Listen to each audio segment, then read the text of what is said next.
எல்லாருக்கும் வணக்கம். இந்த நாளை ரொம்ப இனிமையாக, ஹாப்பியாக, ஹெல்த்தியாக, ஜாலியாக ஸ்டார்ட் பண்ணுங்கள். இன்றைக்கி ஒரு செம்ம எனர்ஜெட்டிக்கான வீடியோவோட வந்திருக்கேன். அது ஏன் எனக்கு எனர்ஜெட்டிக்னா, ஏன்னா இன்னும் ஒரு வாரம் நைன்டிக்கு வந்து ஸ்கூல் லீவு. ஸோ ஜாலியாக தூங்கி எழுந்திருக்கலாம், பொறுமையாக சமைக்கலாம். அதனால் நிறைய நான் பிளான் பண்ணி வச்சுருக்கேன். அவளுக்கு ஸ்கூல் முடிஞ்சு என்ன பிளான் பண்ணுறாளோ இல்லையோ, ஆனால் நான் வந்து நிறைய பிளான் பண்ணியிருக்கேன். இன்றைக்கி வந்து லாஸ்ட் எக்ஸாம், இதையோட கிரேட் 1 முடிஞ்சு இதுக்கப்புறம் கிரேட் 2 போக போகிறா.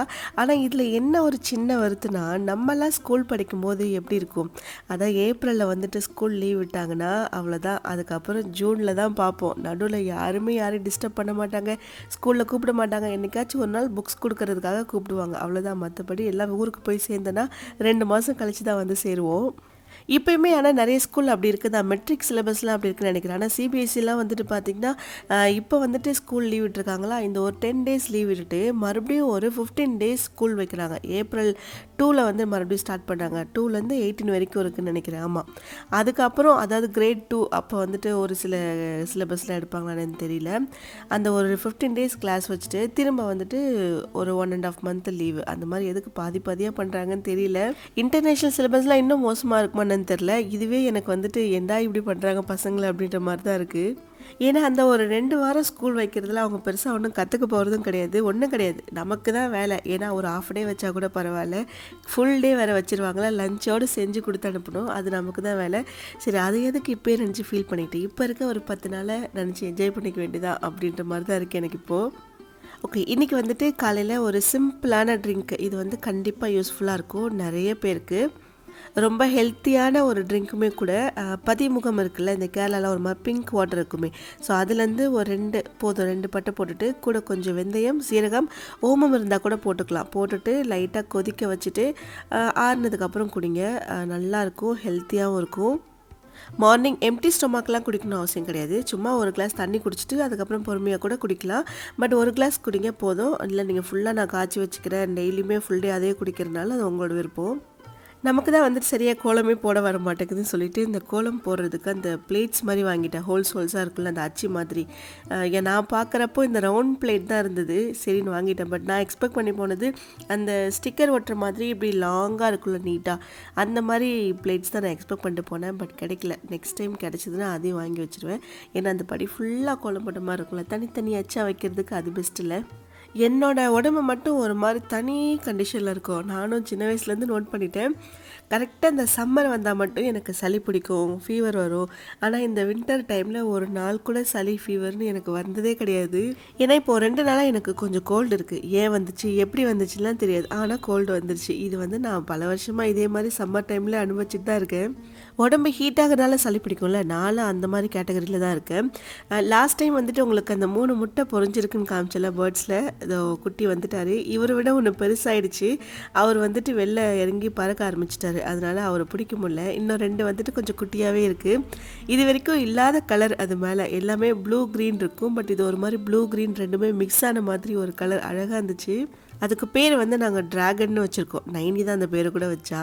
ஃபேஸில் டார்க் ஸ்பாட்ஸ் வர்றது ரொம்ப காமன் தான். அப்படியே வந்தாலும் அவ்வளோ சீக்கிரத்தில் போகாது. ஒன்று ஆக்னி ஸ்கார்ஸ்னால வரலாம், இல்லை சன் எக்ஸ்போஷர்னால வரலாம், ஹார்மோனல் சேஞ்சஸ்னால வரலாம். இந்த டார்க் ஸ்பாட்ஸ் எல்லாமே விசிபிளாக ரெடியூஸ் ஆகிறதுக்கு ஹிமாலயோட dark spot clearing turmeric face wash நல்லாவே ஒர்க் அவுட் ஆகும். நான் ஃபேஸ் வாஷ்னு ஒன்று ஃபஸ்ட்டு வாங்கினது காலேஜ் படிக்கும் போது தான். அப்போ இருந்து நான் இப்போ வரைக்குமே ஹிமாலயோட ஃபேஸ் வாஷ் தான் யூஸ் பண்ணிகிட்ருக்கேன். நேச்சுரல் இன்க்ரீடியன்ஸான டர்மரிக் அண்ட் லிக்கோரைசஸ் சுவாரஸாக கோல்ட் ப்ரெஸ் எக்ஸ்ட்ராக்ஷன் மெத்தடில் செய்யறதுனால அதில் இருக்க ஆன்டி ஆக்சிடென்ட் ரீட்டைன் ஆகி நம்ம ஃபேஸில் இருக்க டார்க் ஸ்பாட்ஸுமே விசிபிளாக ரெடியூஸ் பண்ணுறது ஹெல்ப் பண்ணும். ஃபஸ்ட்டு ஃபேஸ் நல்லா வெட் பண்ணிக்கலாம். அதுக்கப்புறம் Himalaya dark spot clearing turmeric face வாஷ்லேருந்து கொஞ்சம் எடுத்து ஃபேஸ் ஃபுல்லாக ஜென்ரலாக அப்ளை பண்ணி சர்க்கிள் மோஷனில் அப்ளை பண்ணி அதுக்கப்புறம் வாஷ் பண்ணிக்கோங்க. பெஸ்ட் ரிசல்ட்க்கு ஒரு நாளைக்கு 2 டைம்ஸ் கூட யூஸ் பண்ணலாம். நீங்களும் ட்ரை பண்ணணும்னா அமேசான், நைக்கா, ஃப்ளிப்கார்ட் அண்ட் ஹிமாலயோட ஆப் அண்ட் வெப்சைட்லையுமே அவைலபிளாக இருக்குது. நீங்கள் பர்ச்சேஸ் பண்ணுறதுக்கான லிங்க் அண்ட் ஸ்பெஷல் டிஸ்கவுண்ட் எல்லாமே டிஸ்கிரிப்ஷனில் கொடுத்துருக்கேன், மறக்காமல் செக் பண்ணி பாருங்கள்.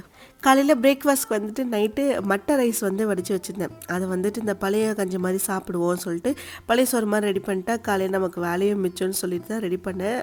சரி, கூட வந்து சம்மந்தி மாதிரி ரெடி பண்ணிக்கலான்னு பார்த்தா எங்கள் வீட்டில் இருக்கிறதுக்கு சம்மந்திலாம் வேணாம், இந்த மாதிரி வேர்க்கடலை துவையல் தான் அவருக்கு என்னமோ அவ்வளோ பிடிச்சிருக்கு, அதுதான் வேணும்னு சொல்லி கேட்டார். சரி, பிடிச்சதே செஞ்சுருவோம், இதுவும் நமக்கு சிம்பிள் தான், அதை விடன்னு சொல்லிட்டு கொஞ்சமாக வேர்க்கடலை போட்டு துவையல் வந்து ரெடி பண்ணிகிட்டு இருந்தேன். ஸ்கூல் படிக்கிறப்போ இந்த சம்மர் லீவ்லாம் விட்டுட்டா ஒரு மாதிரி ஜாலியாக இருக்கும். எங்கே போகலாம், யார் வீட்டுக்கு போகலாம் அப்படிலாம் நிறைய யோசிப்போம்ல. நான் அந்த மாதிரிலாம் யோசிச்சதில்லை. வீட்டை விட்டு நான் எங்கேயுமே போனது கிடையாது, யார் வீட்லேயும் போய் தங்கினது கிடையாது. ஆனால் என் கூட இருக்க ஃப்ரெண்ட்ஸ் எல்லாருமே ஸ்கூலில் இந்த லாஸ்ட் எக்ஸாமுக்கு முன்னாடியே வந்து பிளான் பண்ணுவாங்க. நான் வந்துட்டு இங்கே போகிறேன், நான் சித்தி வீட்டுக்கு போகிறேன், பெரியப்பா வீட்டுக்கு போகிறேன், அத்தை வீட்டுக்கு போகிறேன் அப்படின்னு. நான்லாம் எங்கேயுமே போனது கிடையாது. ஏன்னா எனக்கு வந்துட்டு அம்மா கூடயே இருந்து பழகிட்டுனா நைட்டு அதான் காலையில் கூப்பிட்டு போனால் ஓகே இருப்பேன், கூடவே இருப்பேன். பட் தனியாக என்னை அமுச்சு விட்டாங்கன்னா நிஜமாக இருக்க மாட்டேன். நைட்டே அழுது கொண்டு வந்து விடுற அளவுக்கு ஒரு பெரிய சீனை க்ரியேட் பண்ணிவிடுவேன். ஏன்னா எனக்கு அந்த ஒரு எக்ஸ்பீரியன்ஸ் இருக்குது. ஒரு நாள் என்னாச்சு, இந்த லீவ் விட்டப்போ எனக்கு ஜாலியாக இருந்துச்சு. ஓகே நம்மளும் அத்தை வீட்டுக்கு போகலாம் அப்படின்னு சொல்லிட்டு கிளம்பி போயாச்சு. போயிட்டு அன்றைக்கி நைட்டு தூங்குறப்போ ஒரே அட்டகாசம். அப்போ ஒரு என்ன 4th or 5th என்னமோ படிச்சிருப்பேன்னு நினைக்கிறேன். ஆமாம், எனக்கு கரெக்டாக ஞாபகம் இல்லை. பட் அந்த மாதிரி ஏஜ் தான்.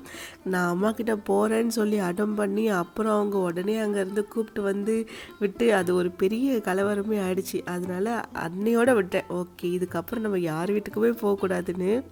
கூட அண்ணா தம்பின்னு யாராச்சும் இருந்திருந்தா பரவாயில்ல, எனக்கு பெருசாக அந்த ஃபீல் கூட வந்திருக்குமா என்னன்னு தெரியல. பட் யாருமே இல்லை, நான் மட்டும் என்னை அமுச்சு விடவே தான் எனக்கு ஒரு மாதிரி அப்படியே என்னது ஏக்கமான மாதிரி ஆயிடுச்சுன்னு நினைக்கிறேன். ஆனால் பரவாயில்ல, நைட்டே கொண்டு வந்து விட்டுட்டாங்க. என்ன ரொம்ப தூரத்தில் இருந்தால் ரொம்ப கஷ்டம். பட் கொஞ்சம் அதாவது ஒரு ½ அன் ஹவர் ட்ராவல், ½ அன் ஹவரில் ஒரு 1 hour ட்ராவல் மாதிரி இருக்கும் வச்சுக்கோங்களேன். அதனால கொண்டு வந்து நைட்டாக வீட்டில் விட்டு போயிட்டாங்க.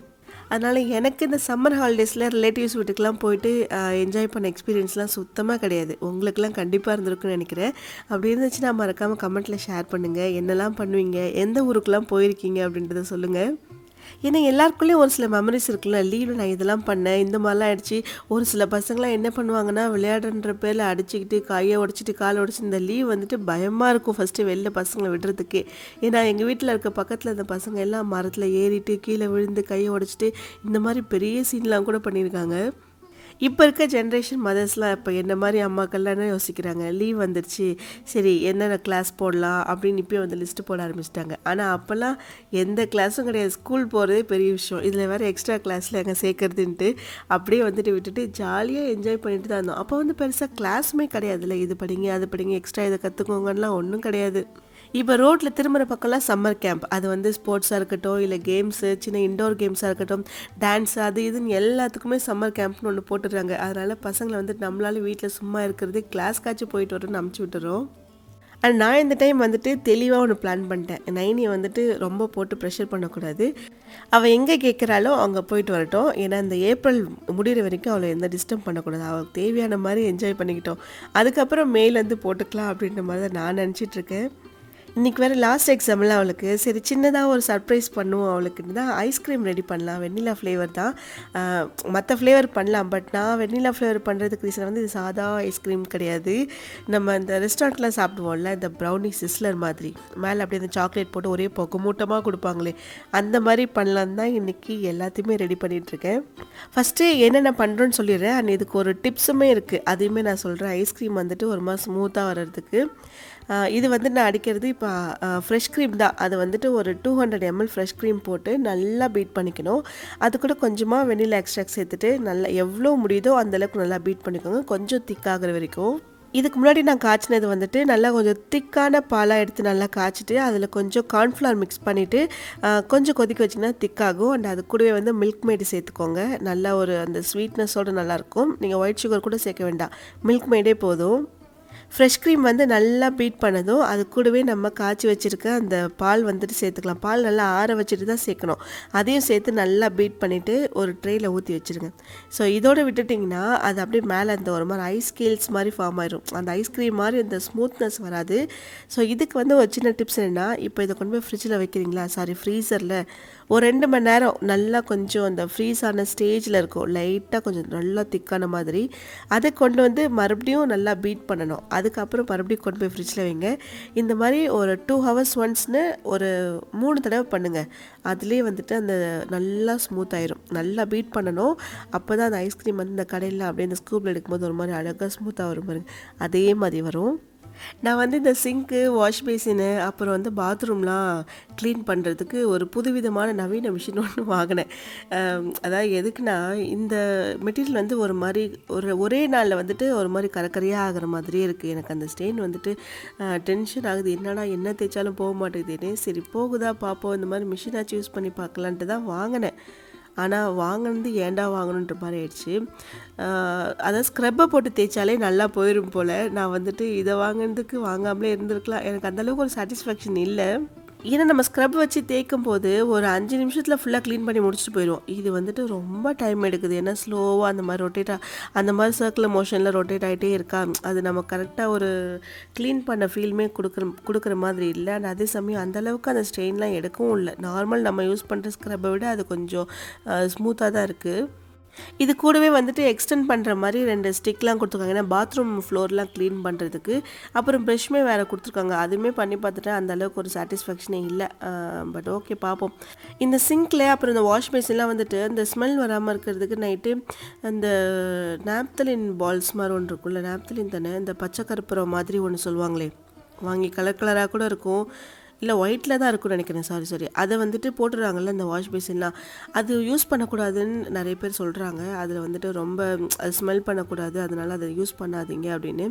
ஸோ அதுக்கு ஆல்டர்னேட்டிவாக வேறு என்ன போடலான்னு எதாவது தெரிஞ்சால் எனக்கு கொஞ்சம் கமெண்ட்டில் ஷேர் பண்ணுங்கள். நானும் அதை வாங்கி ட்ரை பண்ணி பார்க்குறேன்.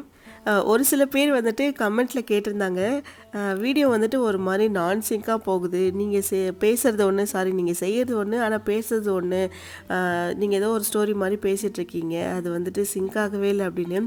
ஐ திங்க் அவங்க வந்து நம்மளோட புது ஃபாலோவர்ஸாக இருப்பாங்கன்னு நினைக்கிறேன். ஏன்னா நம்மளை ஆரம்பத்துலேருந்து ஃபாலோ பண்ணுறவங்க எல்லாருக்குமே தெரியும், நம்ம வந்துட்டு சின்னதாக அந்த ஸ்டோரி மாதிரி தான் சொல்லிட்டு போவோம். இங்கே நடக்கிறத நான் சொன்னேன்னா கண்டிப்பாக அது போரிங்காக தான் இருக்கும். எல்லோரும் செய்கிறது தான். இன்னும் நான் க்ளீன் பண்ணுறேன், இந்த ப்ரஷ் வாங்கியிருக்கேன், இந்த இடத்துல இந்த லிக்விட் போட்டுக்கோங்க, இந்த மாதிரி தேய்ச்சி நல்லா க்ளீன் பண்ணிக்கோங்க, இப்படி நான் சொல்லிகிட்டு இருந்தா அது எப்படி இருக்கும்? கேட்கவே நல்லா இருக்காது. எனக்கே முதல்ல பிடிக்காது. அதுவும் அவ்வளோ நேரத்தில் இந்த க்ளீன் பண்ணுறத பற்றி நான் என்ன பேசுகிறது நிஜமாக தெரியாது. ஏன்னா எடுக்கிறோம், லிக்விட் போடுறோம், க்ளீன் பண்ணுறோம், அவ்வளோதான். ஒரு சிம்பிளான ஒரு வேலை. பட் நான் பேசணுன்னும் போது நம்ம இது கூட கனெக்ட் ஆகிற மாதிரி நம்ம ஒரு சில இதெல்லாம் பேசினா தான் கேட்குறவங்களுக்கும் ஒரு மாதிரி இன்ட்ரெஸ்ட்டாக இருக்கும். அண்ட் என்கிட்ட எல்லாருமே சொல்கிற ஒரு விஷயம் என்னென்னா, எனக்கு உங்கள் விலாகை போட்டுட்டு நான் மாட்டி என் வேலையை பார்த்துட்ருப்பேன், நீங்கள் என்ன பண்ணுறீங்கன்னு நான் பெருசாக நோட் பண்ணது கிடையாது. பட் நீங்கள் என்ன பேசுகிறீங்கன்னு தான் நிறைய கேட்டிருக்கேன். ஏன்னா என் கூட யாரோ ஒருத்தவங்க பேசிகிட்டு இருக்க மாதிரியே எனக்கு ஒரு ஃபீல் இருக்கும். அதனால் நான் மாட்டு உங்கள் விலாகை போட்டுட்டு ஹெட்செட் போட்டு ஜாலியாக வேலை பார்த்துட்ருப்பேன். இல்லைன்னா அதை நான் ஸ்பீக்கரில் கனெக்ட் பண்ணி விட்டுட்டு நான் வேலை பார்த்துட்ருப்பேன் அப்படின்னு தான் என்கிட்ட நிறைய பேர் அவங்களோட ஃபீட்பேக்லாம் சொல்லியிருக்காங்க. நான் ரீசெண்டாக நிறைய இடத்துல மீட் பண்ணுறவங்க கூட அதே வார்த்தை என்கிட்ட சொல்கிறாங்க. ஏன்னா நான் வந்துட்டு அவங்க வந்து ஐடியில் ஒர்க் பண்ணிகிட்ருக்கேன். ஸோ எனக்கு வீட்டுக்கு வந்து நான் அன்மேரிட் தான் நினைக்கிறேன். ஆமாம், மேரிட் இல்லை. வீட்டுக்கு வந்து நான் ஒரு மாதிரி தனியாக லோன்லியாக இருக்க மாதிரி தான் இருக்கும். நானே என் வேலையை பார்த்துக்கிட்டு எல்லாம் பண்ணும்போது என் பக்கத்தில் ஒரு ஆள் நீங்கள் பேசிகிட்டே இருக்கீங்க, நான் அதை கேட்டுகிட்டே இருக்கேன். ஸோ உங்கள் கூட ஒரு ஆள் பேசிகிட்டு இருக்க மாதிரி தான் எனக்கு ஒரு ஃபீல் ஆகுது. அதனால் எனக்கு வந்துட்டு அந்த விதத்தில் ரொம்ப ரொம்ப நீங்கள் யூஸ்ஃபுல்லாக இருக்கீங்க அப்படின்னும் போதெல்லாம் ஒரு பக்கம் ரொம்ப கேட்குறது சந்தோஷமாக இருக்குது. பட் ஏதாச்சும் முக்கியமான ஒரு இந்த மாதிரி ஏதோ ஒன்று செய்கிறேன்னா அதெல்லாம் கண்டிப்பாக நான் உங்களுக்கு இன்ஃபார்ம் பண்ணாமல் செய்ய மாட்டேன். நான் மாட்டு ஒன்று செஞ்சுட்ருக்க மாட்டேன். அது எப்படி செய்கிறதுன்னு சொல்லிவிட்டு அண்ட் அதுக்கப்புறம் வேறு ஏதாச்சும் ஸ்டோரி மாதிரி தான் கண்டினியூ ஆகுமே தவிர நான் மாட்டு தனியாக பேச மாட்டேன். ஸோ இது வந்து கரெக்டாக ஒரு 2 ஹவர்ஸில் நான் எடுத்தேன். இந்த அளவுக்கு ஃப்ரீஸ் ஆகிருக்குல்ல, இதை வந்து லைட்டாக மேலே கொஞ்சம் அந்த ஸ்கேல்ஸ் மாதிரிலாம் இருக்கும், இதை வந்து மறுபடியும் நம்ம பீட் பண்ணணும். ஸோ இந்த அளவுக்கு இன்னும் கொஞ்சம் க்ரீமியான மாதிரி இருக்கும், அதாவது கொஞ்சம் இந்த ஸ்மூத்னஸோடு இருக்கும். ஸோ இதோட முடியல, இன்னும் ஒரு 2 டைம்ஸ் நீங்கள் பண்ணணும், அதாவது 2 ஹவர்ஸ்க்கு ஒன்ஸு. ஸோ இதை அப்படியே வச்சுருங்க. 2 ஹவர்ஸ்க்கு அப்புறம் பண்ணிவிட்டு மறுபடியும் ஒரு 2 டைம்ஸ் பண்ணிவிட்டு மேலே வந்துட்டு அந்த ஃபுட் ரேப் இருக்குல்ல, அதை வந்து நல்லா கொஞ்சம் கொஞ்சம் நல்லா அது மேலே அழுத்தின மாதிரி க்ளோஸ் பண்ணி வச்சிட்டிங்கன்னா உங்களுக்கு அந்த அளவுக்கு அந்த ஸ்கேல்ஸ் ஃபார்ம் ஆகவே ஆகாது. சூப்பராக ஸ்மூத்தாக ரெடி ஆகிடும். அதாவது இந்த வீட்டுக்கு வந்த புதுசில் அதான் போன லீவ் நினைக்கிறேன், நைனி வந்துட்டு ஃபஸ்ட் ஸ்டாண்டர்ட் போகிறப்போ லீவ் விட்டாங்கல்ல, அப்போ வந்துட்டு நான் அந்த ப்ளூபெர்ரி ஐஸ்கிரீம் பண்ணேன். அதுக்கப்புறம் இப்போ தான் பண்ணுறேன். 1 வருஷம் ஆயிடுச்சு ஐஸ்கிரீம் பண்ணியும் சரி, ஐஸ்கிரீம் சாப்பிட்டுமே. ஸோ இதுக்கு வந்துட்டு நம்ம அந்த ரெஸ்டாரண்ட்டில் பண்ணுற மாதிரி ப்ரௌனி தானே அடியில் வைப்போம் அந்த சிஸ்லரில். ஸோ ப்ரௌனிக்கு மேலே தான் ஐஸ்கிரீம், அதனால் ப்ரௌனியுமே ரெடி பண்ணிடலான்னு அதுக்கான மெஷர்மெண்ட்ஸ் தான் போட்டுட்ருக்கேன். ஒரு பர்ஃபெக்ட் ப்ரௌனிக்கு நான் கரெக்டான மெஷர்மெண்ட்ஸ் எல்லாமே நான் டிஸ்கிரிப்ஷனில் கொடுக்குறேன், மறக்காமல் நோட் பண்ணி வச்சுக்கோங்க. நீங்கள் கண்ணை மூடிட்டு அந்த அளவு போடுங்க, சூப்பராக வரும். எனக்குமே அந்த ப்ரௌனி கிரேவிங் வந்துட்டு போகவே இல்லை. சொல்லப்போ நான் முன்னாடி நினச்சேன், ஏதாச்சும் நமக்கு இப்போ ஒன்று பிடிக்குதுன்னா என்ன சாப்பிட்டேன்னா ஓகே, இதோட நம்ம எப்போ 2-3 மாதம் கழிச்சு தான் அது சாப்பிடணும்னு கூட தோணும். பட் ஆனால் இந்த ப்ரௌனி கிரேவிங்ஸ் வந்து என்னமோ தெரியல, அதுவும் அடிக்கடிலாம் கிடையாது, பட் மாதத்தில் ஒரு தடவையாச்சும் அதை செஞ்சுற மாதிரி தான் இருக்குது. நெக்ஸ்ட் டைம் ட்ரை பண்ணும்போது இந்த நெட்டல்லா ப்ரௌனி அந்த மாதிரி ஒரு ஃப்ளேவரில் ஏதாவது ட்ரை பண்ணி பார்க்கலான்னு இருக்கேன். அதை கொஞ்சம் கொஞ்சமாக ட்ரை பண்ணால் தெரியாதுல்ல. ஸோ நெக்ஸ்ட் டைம் பண்ணும்போது கண்டிப்பாக வேறு ஃப்ளேவராக தான் இருக்கணும். இன்றைக்கி எனக்கு இன்னொரு முக்கியமான வேலை இருக்குது. நம்மளோட ஸ்டுடியோ ரூமை வந்துட்டு க்ளீன் பண்ணணும். நீங்கள் பார்க்குற ரெசிபீஸ், அதாவது ஸ்பைசி சமையலில் பார்க்குற ரெசிபி எல்லாமே அங்கே எடுக்கிறது தான். பட் என்ன, இந்த ஃபுல் ஸ்டுடியோ கவர் ஆகிற மாதிரி நல்ல ஒரு லாங் வீடியோ ஷூட் பண்ண முடியல. டைமே கிடைக்கல சுத்தமாக.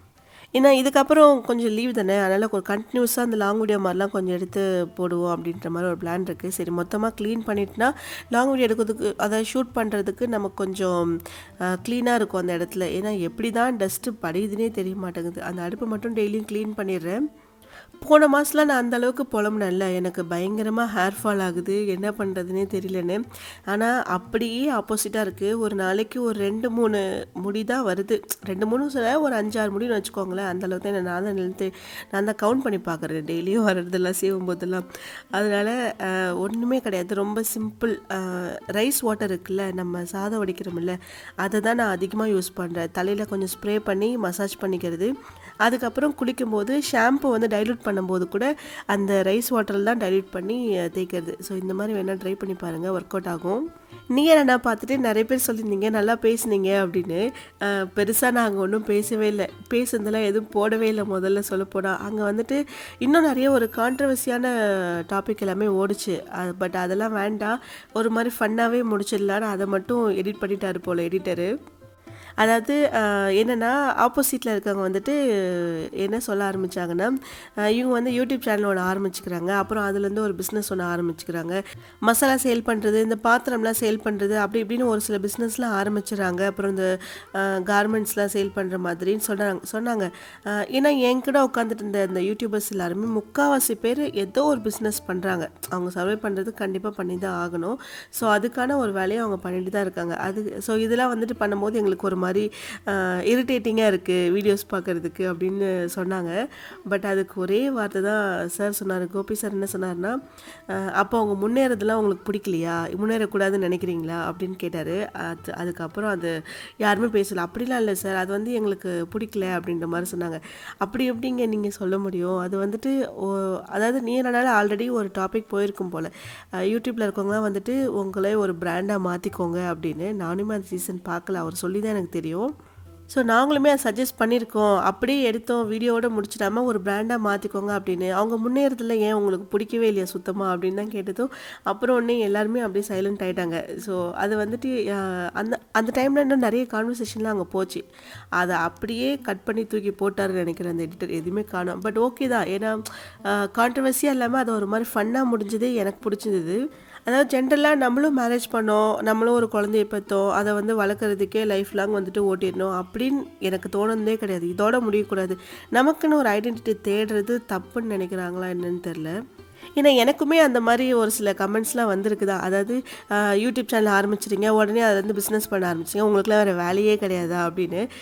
உண்மை சொல்லப்போனால் அதை பற்றி எனக்கு துளி கூட கவலையே கிடையாது. ஏன்னா நாளைக்கு இப்படி சொல்லிட்டு போகிறவங்க யாரும் வந்து எனக்கு ஒரு ₹1 கூட கொடுக்க போகிறது கிடையாது. ஐயோ இப்படி சொல்லிட்டாங்களே தப்போ அப்படின்னு நான் நினச்சி ஃபீல் பண்ணி உக்காந்தேன்னா அவ்வளோதான், என் லைஃப் முடிஞ்சிச்சுன்னு அர்த்தம். ஏன்னா இந்த அதிர்ஷ்டம், லக்கு இதெல்லாம் என் வாழ்க்கையில் கொஞ்சம் கூட கிடையவே கிடையாது. அதான் நமக்கு ஒரு லக் அடித்த மாதிரி, ஜாக்பாட் அடித்த மாதிரிலாம் நமக்கு இது கிடைச்சிருக்குன்னா வாய்ப்பே கிடையாது. அந்த இடத்துல நம்ம ஏதாச்சும் ஒரு எஃபர்ட் போட்டால் தான், அந்த இடத்துல நம்ம வேலை அந்த இடத்துல இருந்தால் தான் எனக்கு அந்த இடத்துல ஒரு ஏர்னிங்கோ எது வந்தாலும் எனக்கு கிடைக்கும்.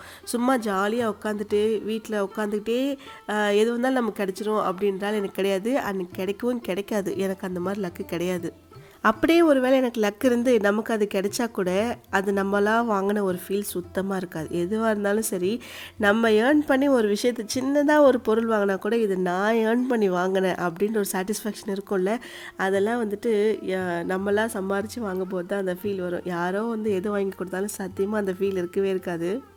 லைஃப்பில் வந்துட்டு முன்னேறதுக்கு நிறைய வழி இருக்குது, நிறைய நல்ல வழி எல்லாமே இருக்குது. எனக்கு வந்துட்டு இந்த இடத்துல கொஞ்சம் செட் ஆகிருக்கு. ஸோ சான்ஸ் கிடைக்கலையேன்னு வெயிட் பண்ணதை விட்டுட்டு கிடைச்ச சான்ஸை யூஸ் பண்ணி நம்ம அதை வச்சு முன்னேறது தான் எனக்கு தெரிஞ்ச வரைக்கும் பெஸ்ட்டு. நமக்கு கிடைக்கும் சான்ஸ் ஒரு நாள் கிடைக்கும், நம்ம உட்காந்துட்டே இருக்க வேண்டியதான். நமக்கு கிடைச்ச ஒரு சின்ன ஆப்பர்ச்சுனிட்டியை கூட கண்டிப்பாக யூஸ் பண்ணிக்கணும். மிஸ் பண்ணிட்டுனா திரும்ப அந்த ஆப்பர்ச்சுனிட்டிஸ் நம்ம லைஃப்பில் கிடைக்காது. ஆனால் மைண்டில் இருக்க ஒரே விஷயம் என்னென்னா, நம்ம யார் வேணாலும் முன்னேறலாம், பட் அடுத்தவங்கள கீழே தள்ளிட்டு முன்னேறணுன்றது வந்துட்டு ரொம்ப ரொம்ப ஒரு தப்பான ஒரு மைண்ட் செட், தப்பான ஒரு விஷயம். ஏன்னா எல்லாருக்குமே ஒரு சில வழி இருக்கும் முன்னேறதுக்கு. ஸோ அதை யூஸ் பண்ணி ஏறுங்க. மற்றவங்க தள்ளி விட்டுட்டு தான் ஏறணும் அப்படின்றது அவசியம் கிடையாதுல்ல. அண்ட் அந்த மாதிரி அடுத்தவங்களை தள்ளிட்டே முன்னேறதுலாம் வந்துட்டு ரொம்ப நாளைக்கு வந்து நிற்காது. ஏன்னா அது ஒரு டெம்ப்ரரி ஹாப்பினஸ் அவ்வளோதான். பட் பெர்மனன்ட் சொல்யூஷன் அது கிடையவே கிடையாது. ஸோ உங்களோட திறமை என்னவோ அதை யூஸ் பண்ணி நீங்கள் முன்னேறது தான் பெஸ்ட்டு. ஏன்னா உங்களுக்கு அதில் நிறைய எக்ஸ்பீரியன்ஸ் கிடைக்கும். உங்களுக்கு தெரிய விஷயமா இருந்தால் அது மாதிரி தெரிஞ்ச விஷயமா இருந்தால் இன்னும் நிறைய கற்றுக்க ட்ரை பண்ணுவீங்க. எனக்கு இப்போ வரைக்குமே எனக்கு மைண்டில் இருக்க ஒரு விஷயம், அதாவது என் ஞாபகத்தில் இருக்க ஒரு விஷயம் என்னென்னா, எங்கள் அப்பா வந்து என்கிட்ட சொல்லியிருக்காரு. என்னை காலேஜ் சேர்க்கும்போது இந்த வார்த்தையை என்கிட்ட சொன்னார். அவர் எவ்வளோ பிஸ்னஸில் டர்ன் ஓவர் பண்ணார், எவ்வளோ ஏர்ன் பண்ணாருன்னு எல்லாத்தையும் என் அண்ணன் தம்பிக்கிட்ட கூட சொன்னது கிடையாது. பட் என்னை நம்பி என்கிட்ட சொல்வார். அப்போ சொல்லும் போது என்கிட்ட ஒரு விஷயத்த சொன்னார். அது வந்துட்டு நான் இன்னை வரைக்குமே என் மைண்டில் வச்சுருக்கேன். அண்ட் ஒவ்வொரு இடத்துல நான் அந்த இடத்துல ஃபேஸ் பண்ணும்போதெல்லாம் ஓகே இது வந்து நம்ம தான் பண்ணணும், நம்மக்கிட்ட சொல்லியிருக்காரு அப்படின்றது கண்டிப்பாக மைண்டில் இருக்கும். அது என்னன்றது நான் சொல்கிறேன். அதாவது எங்கள் 3 பேருமே ஒரே மாதிரி செலவு பண்ணி தான் படிக்க வச்சார். நாளைக்கு வந்துட்டு நீங்கள் அவனை தான் நல்லா படிக்க வச்சிங்க, என்ன எந்த அளவுக்கு படிக்க வைக்கலேன்னு நான் கேட்கக்கூடாது அப்படின்றதுக்காகவுமே சரி, 3 பேருமே என்ன படிக்க வைக்கணுமோ அதே தான் பண்ணார். அண்ட் அவர் சொன்னது தான், ஸோ ஒன்றை வந்துட்டு நான் கம்மியாகவோ இல்லை அதாவது பசங்க வந்து நல்லா படிக்க வைப்போம், பொண்ணு வந்துட்டு சும்மா ஆர்ட்ஸ் மாதிரி சேர்ந்துக்கிட்டோம் அப்படின்னு கூட நினைக்கல. ஸோ 3 பேருமே நான் ஒரே மாதிரி ஈக்குவலாக தான் படிக்க வச்சுருக்கேன். நாளைக்கு வந்துட்டு அதாவது இதுக்கப்புறம் அது உன்னோட திறமை. நாளைக்கு வந்து உனக்கு ஏதாச்சும் வேணும்னா கூட நீ வந்து இந்த பசங்கக்கிட்ட நிற்கவே கூடாது. அதாவது எனக்கு இது இல்லை கொடுங்க அப்படின்னு எந்த விஷயத்துக்காகவும் நீ வந்துட்டு கை ஏந்து நிற்கக்கூடாது. ஸோ உன்னோட திறமை படிக்க வச்சுட்டேன், இதுக்கப்புறம் உன்னால் என்ன பண்ண முடியுமோ அதை பண்ணி நீ பொழைச்சிக்கோ. இவ்வளோதான் என்கிட்ட சொன்ன வார்த்தை. நாங்கள் அந்த டைமில் இருந்தாலும் இல்லைனாலும் உன் திறமை மட்டும்தான் உனக்கு கை கொடுக்கும். அதனால் உனக்குள்ள என்ன திறமை இருக்கோ அதை நீ வளர்த்துக்கோ. அதை யூஸ் பண்ணி நீ உன்னால் எப்படி சர்வை பண்ண முடிய அளவுக்கு உன்னை பார்த்துக்க முடியுமோ அந்த அளவுக்கு நீ பண்ணிக்கோ. அது உன்னோட திறமை. அதுக்கு மேலே என்னால் எதுவும் சொல்ல முடியாதுன்னு இந்த வார்த்தை தான் கடைசியாக அவர் என்கிட்ட சொன்னார் காலேஜ் சேர்க்கும்போது.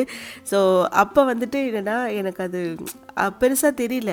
பட் நான் காலேஜ் முடிச்சுட்டு அந்த இடத்துல ஒரு சின்னதாக ஒரு கம்பெனியில் ஒர்க் பண்ணும்போது, அதுக்கப்புறம் மேரேஜ் ஆனதுக்கப்புறம் ஒர்க் இல்லாத போது அந்த வார்த்தை எனக்கு வந்துட்டு ரொம்பவே அப்போ தான் நான் தோணுச்சு. அப்போவே அப்பா இது சொன்னார்ல, நம்ம அதை கரெக்டாக பண்ணல, பட் இருந்தாலும் நமக்கு இன்னும் அந்தளவுக்கு வயசாகலை, இதுக்கப்புறம் நம்ம அதை பண்ணி கண்டிப்பாக நம்மளால் என்ன பண்ண முடியுமோ பண்ணுவோன்ட்டு கொஞ்சம் கொஞ்சமாக அதுக்கப்புறம் நிறையவே கற்றுக்க ஆரம்பித்தேன். ஸோ ஒரு சிம்பிளாக சொல்லணும்னா இங்கே நம்ம தான் பார்த்துக்கணும். யாருமே நம்மளை பார்த்துக்க மாட்டாங்க. இன்றைக்கி எல்லாமே செய்வாங்க, எல்லாமே கிடைக்கும், எல்லாமே இருக்கும். பட் ஒரு நாள் நம்ம தனியாக அந்த இடத்துல நிற்கும்போது அந்த இடத்துல நம்ம கை கொடுக்கறது நம்ம என்ன கற்று வச்சுருக்கோம், நம்ம என்ன படிச்சிருக்கோம், நம்ம என்ன வேலையில் இருக்கோம், ஸோ இதெல்லாம் மட்டும்தான் நமக்கு வந்துட்டு கொடுக்குமே தவிர மற்றவங்க டிபெண்ட் பண்ணி என்றைக்குமே இருக்கக்கூடாது. ஓ நோ, நான் ரொம்ப இன்ட்ரெஸ்டாக பேசுனதில் அப்படியே ஒன்று சொல்லவே மறந்துட்டேன். இந்த ஜாம்க்கு வந்துட்டு ரீப்ளேஸ் பண்ணுறதுக்கு சில பேர் ஏதாவது சொல்லுங்கன்னு சொல்லியிருந்தீங்க. இந்த மாதிரி பீனட் பட்டர் வேணால் நீங்கள் ஸ்டோர் பண்ணி வச்சுக்கோங்க செஞ்சுட்டு. ஒன்றுமே கிடையாது. வேர்க்கடலை இருக்க ரோஸ்ட் பண்ண வேர்க்கடலையை வந்துட்டு தோலெல்லாம் எடுத்துகிட்டு நல்லா அரைச்சிட்டு கொஞ்சம் அப்படியே ஒரு சின்ன ஸ்மால் பல்ஸில் அந்த 1 ஸ்பீட்லேயே வந்துட்டு நீங்கள் ஓடிட்டே இருந்தீங்கன்னா அதுலேயே லைட்டாக அந்த ஆயிலெலாம் வந்துட்டு ஒரு மாதிரி அப்படியே இந்த மாதிரி திக்கான கன்சிஸ்டன்சிக்கு வரும். அப்போ வந்துட்டு என்ன பண்ணுறீங்கன்னா அது கூட பவுடராக இருந்தால் கூட பிரச்சனை கிடையாது. அப்போ வந்துட்டு அது கூட கொஞ்சம் டேட்ஸு, ஹனி, அப்புறம் கொக்கோ ஃப்ளேவர் வேணும்னா நீங்கள் வந்துட்டு சாக்லேட் ஃப்ளேவர் வேணும்னா நீங்கள் கொக்கோ பவுடர் போட்டுக்கலாம். லைட்டாக சால்ட்டு, இது மட்டும் போதும். அண்ட் கொஞ்சமாக இன்னும் கொஞ்சம் அந்த க்ரீமியாக இருக்கிறதுக்கு பட்டர் சேர்த்துக்கலாம். லைட்டாக மெல்ட் பண்ண பட்டர் சேர்த்துட்டு நல்லா அரைச்சிங்கன்னா ஒரு சூப்பரான க்ரீமியான பீனட் பட்டர் ரெடி. ஸோ அதை வந்துட்டு நீங்கள் ஸ்டோர் பண்ணி வச்சுக்கலாம் 2 to 3 வீக்ஸ். வெளியில் வைக்காதீங்க, ஃப்ரிட்ஜில் வச்சுருங்க. ஒரு 2 to 3 வாரம் வரைக்கும் நீங்கள் ஃப்ரிட்ஜில் வச்சு யூஸ் பண்ணிக்கலாம். பெஸ்ட்டு, நமக்கு வந்துட்டு ஹெல்த்தியாகவும் கொடுத்த மாதிரி இருக்கும். அண்டு நோ சுகர் நம்ம எப்படி ஆட் பண்ணலாம், அதுக்கு பதில் தான் ஸ்வீட்டுக்கு ஹனியும் டேட்ஸும் போட்டிருக்கோம்ல. ப்ரௌனியும் வந்துட்டு செம்மையாக ரெடி ஆச்சு. இதுக்கப்புறம் வந்து நம்ம அந்த சிஸ்லரில் அசம்பிள் பண்ணிட வேண்டியதான். அதுக்கு முன்னாடி வந்துட்டு அந்த சிஸ்லரில் வந்துட்டு இந்த அயன் இது கொடுத்துருப்பாங்களா காஸ்ட் அயனில், அந்த பேன் எடுத்து நல்லா ஹீட் பண்ணிக்கலாம். இந்த மாதிரி ஹீட்லாம் பார்த்தா அதை ஃபுல்லாக வச்சு அட்லீஸ்ட் ஒரு 10 நிமிஷமாவது நீங்கள் அதை வந்து 10 நிமிஷத்துக்கு மேலேயாவது நல்லா ஹீட் பண்ணோம். ரவுண்ட் ஷேப்பில் தான் வாங்கலான்னு பார்த்தேன். பட் ஆனால் அது வச்சுனா வெறும் ப்ரௌனிக்கு மட்டும் தான் யூஸ் ஆகும். இது வந்து நான் லாஸ்ட் டைம் அந்த கிரில் சிக்கன் பண்ணி சிஸ்லர்லாம் பண்ண நீங்கள் ஒரு ஷார்ட்ஸில் கூட போட்டிருப்பேன். ஸோ அந்த மாதிரி பண்ணலாம்ல, அதனால தான் ஓவனில் வாங்கிட்டேன், கொஞ்சம் பெருசாகவும் இருக்குன்னு. ஐஸ்கிரீம் வந்துட்டு செம்மையாக செட் ஆகிடுச்சு. இதுக்கு வந்து கரெக்டாக ஒரு 6 ஹவர்ஸ் ஆச்சு ரெடி ஆகிறதுக்கே. சாரி டெம்பரேச்சர் கொஞ்சம் ஏற்றி வச்சுட்டேன். 4 to 5 ஹவர்ஸ் ஆயிடுச்சு எனக்கு அந்த மாதிரி நல்லா கொஞ்சம் ஐஸ்கிரீம் ஃபார்மில் வர்றதுக்கு. ஃபஸ்ட்டு இந்த நல்லா சூடானதும் அந்த பேனில் வந்துட்டு கீழே பைனாப்பிள் இல்லைன்னா ஆரஞ்சு, நான் வந்துட்டு சாத்துக்குடி தான் வச்சுருக்கேன். ஏன்னா அந்த ப்ரௌனி வந்துட்டு இதுவாகாமல் இருக்கணும்ல, பர்ன்ட் ஆகாமல் இருக்கணும். ஸோ அதனால தான் அடியில் ஒன்று வைக்கிறது. அதை வச்சுட்டு அதுக்கு மேலே ப்ரௌனி வச்சுட்டு அப்படியே ஐஸ்கிரீம் எடுத்து மேலே அந்த ஸ்கூப்போடு வச்சிங்கன்னா நிஜமாக நீங்கள் மறந்துடுவீங்க. நானே ஒரு ரெஸ்டாரண்ட் ஆரம்பிச்சிடலாமா அப்படின்ற ஒரு ஃபீலே உங்களுக்கு வந்துடும். அந்த அளவுக்கு பர்ஃபெக்டாக ரெடி ஆகிடுச்சு எல்லாமே. ஸோ எனக்கு வந்துட்டு இதில் ஒரு ப்ரவுட் மொமெண்ட்டாக இருந்தது. பரவாயில்ல, நம்ம இந்த அளவுக்கு இதை பண்ணிட்டோம் அப்படின்னு. ஏன்னா ஸ்டார்டிங்கில் ஐஸ்கிரீம் பண்ணும்போது எனக்கு கொஞ்சம் ஹோப் இல்லை தான், எப்படி கம்ப்ளீட் பண்ண போகிறோன்னு தெரியல, ஆரம்பிச்சிட்டோம் அப்படின்னு. பட் ஃபைனலாக பண்ணதும் I am very happy. So இந்த சர்ப்ரைஸ் வந்து கம்ப்ளீட்டாக நைனிக்கு தான், அவள் ஸ்கூல்லேருந்து வந்தது தான் இதை பண்ணது. அவளுக்கு பார்த்ததுமே அப்படியே பயங்கர ஷாக்கு. ஆனால் டேஸ்ட்டு செம்ம அல்டிமேட்டாக இருந்தது. கண்டிப்பாக ட்ரை பண்ணி பாருங்கள். ஓகே, இந்த விலாகோட எண்டுக்கு வந்துட்டோம். உங்கள் எல்லாருக்குமே இந்த விலாக் ரொம்ப பிடிச்சிருக்கும் நம்புறேன். இதோட அடுத்த விலாக் நிறைய இன்ட்ரெஸ்டிங்கான விஷயங்களை மீட் பண்ணலாம். அது வரைக்கும் ஹாப்பியாக ஹெல்த்தியாக ஜாலியாக இருங்க. பை.